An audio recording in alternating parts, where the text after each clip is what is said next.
وتعاونوا على البر والتقوى ولا تعاونوا على الإثم والعدوان واتقوا الله إن الله شديد العقاب.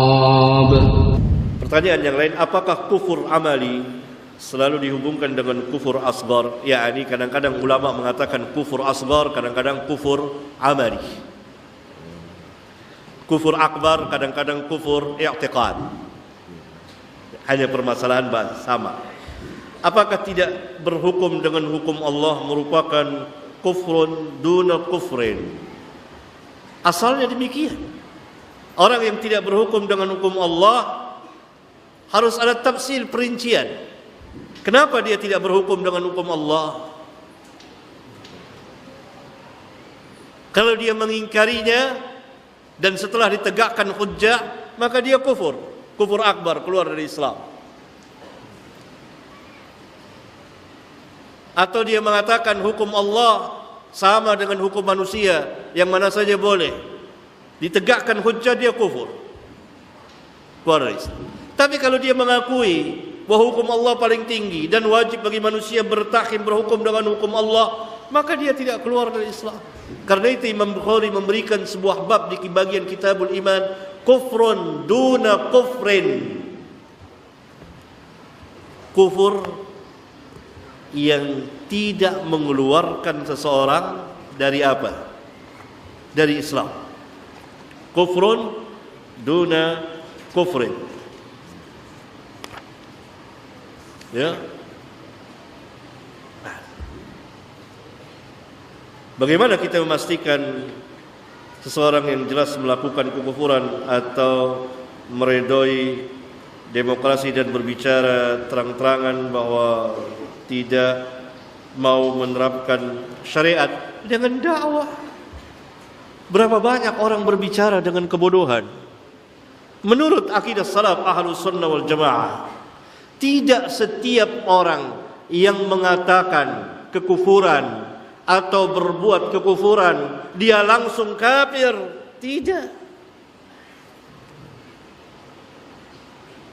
Harus dilihat dia jahil, belum sampai dakwah, belum tegak hujjah kepadanya, syubhat di kepalanya masih banyak. Karena orang-orang kufar mendakwakan, menyebarkan dakwah mereka masuk ke otak-otak sebagian manusia, di antaranya kaum muslimin, yang menjelek-jelekkan Islam. Hati-hati terhadap Islam, hati-hati ini dakwah mereka. Nah, sebagian kaum muslimin dari anak-anak Islam, abnaul Islam, termakan syubhat. Jadi harus dibedah, harus disingkap oleh ahli ilmu, oleh ulama. Bukan mengkufurkan mereka, mengeluarkan mereka langsung dari Islam. Apa faedahnya coba? Orang-orang jamaah takfiri yang kerjanya setiap hari mengeluarkan orang dari Islam, khususnya para penguasa yang tidak berhukum dengan orang, kafir. Tanya kepada mereka, apa faedahnya bagi antum dan bagi mereka?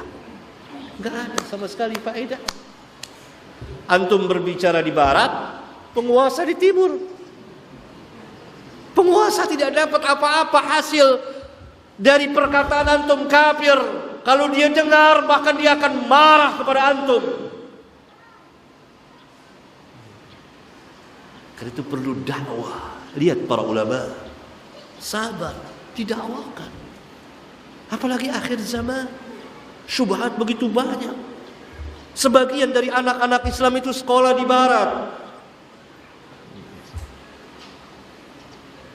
dicekoki, disusui oleh mereka, sehingga digambarkan Islam itu sangat menakutkan, Islam itu berbahaya, hati-hati Islam. Tidak secara langsung ngomong begitu, tapi dengan memakai bahasa filsafat yang dapat masuk ke hati, mempengaruhi pikiran mereka. Islam. Nah, ini harus orang alim, harus ulama yang mampu membedahnya. Jelas mereka mengeluarkan perkataan-perkataan seperti ini karena kejahilan mereka, karena keawaman mereka terhadap Islam. mereka belum tahu tentang Islam. Ini pentingnya dakwah, bukan mengkafirkan ke kanan, ke kiri, ke depan, ke belakang. Tidak ada faedahnya sama sekali. Didakwakan. Pertama, tidak secara langsung disebarkanlah kepada umat manusia ini. So, majelis ini kan yang hadir ini beragam. Mudah-mudahan Allah memberikan hidayah kepada kita sekalian. Penyebaran dakwah, ad-dakwah ila Allah. Kemudian kepada orang per orang. Begitu. Ingat dalam hadis, seorang yang hilang barangnya, kemudian dia menemukan. Membaca kitab dari Salihin hadisnya. Apa dia katakan? Hai Allah, hambaku. Allah dibilang hambanya. Ini perkataan kufur. Tapi tidak dikufurkan. Karena apa? Saking gembiranya, senangnya, lupa, terlepas.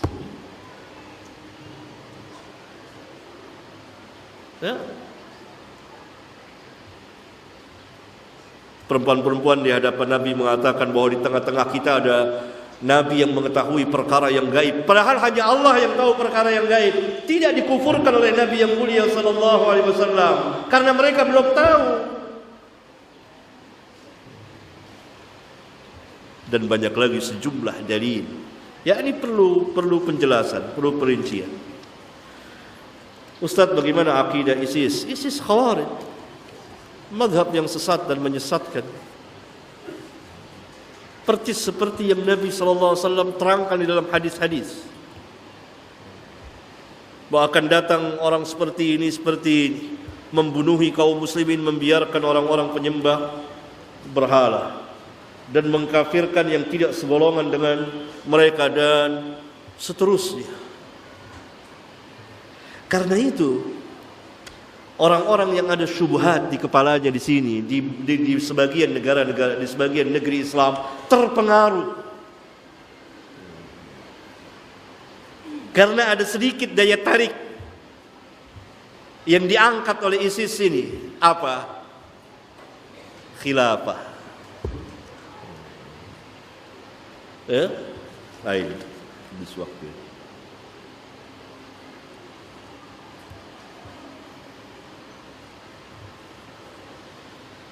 Assalamualaikum warahmatullahi wabarakatuh. Waalaikumsalam warahmatullahi wabarakatuh. Bagaimana menghadapi sebagian keluarga yang belum tahu akidah salaf, sedang mereka menginginkan untuk tidak berpegang pada sunnah? Masya Allah.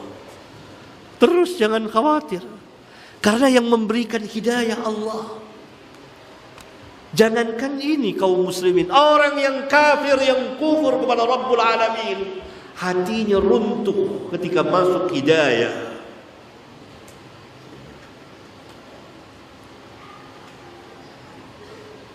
Bukankah Umar bin Khattab awalnya kufur, penentang, kemudian Allah memberikan hidayah. yakni hidayah Allah luas, rahmat Allah luas sekali. Sudah masuk ya? Rahmat Allah luas sekali. Walaupun mereka mengatakan tidak mau berpegang dengan sunnah, satu saat Allah akan memberikan hidayah, dan dia adalah termasuk orang-orang yang berpegang dengan sunnah di saf terdepan. Allah memberikan hidayah, Allah, bukan kita. Perkataan ini tidak ada artinya kalau Allah memberikan hidayah, karena di sana kaum musyrikin dan orang-orang kafirin, ketika Allah memberikan hidayah, mereka masuk Islam dan mereka menjadi pembela Islam.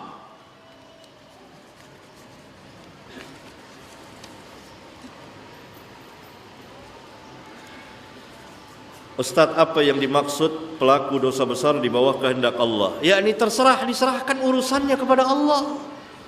Jangan kita memutuskan, oh pasti neraka. Jangan. Serahkan kepada Allah. Begitu akidah Ahlus Sunnah. Imma Allah azab atau Allah ampunkan. Jangan kita ponis langsung.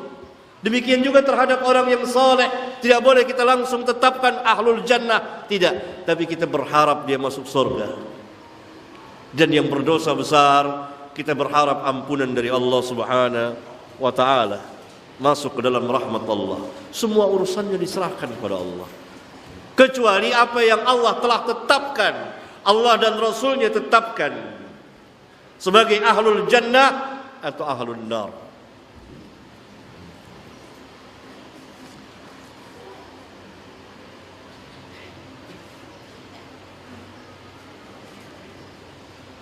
Mengapa manhaj salaf baru muncul sebentar ya?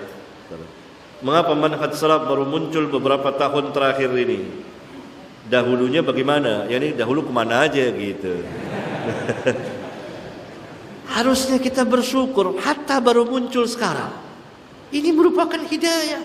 Alhamdulillah, apalagi tahunan. Alhamdulillah.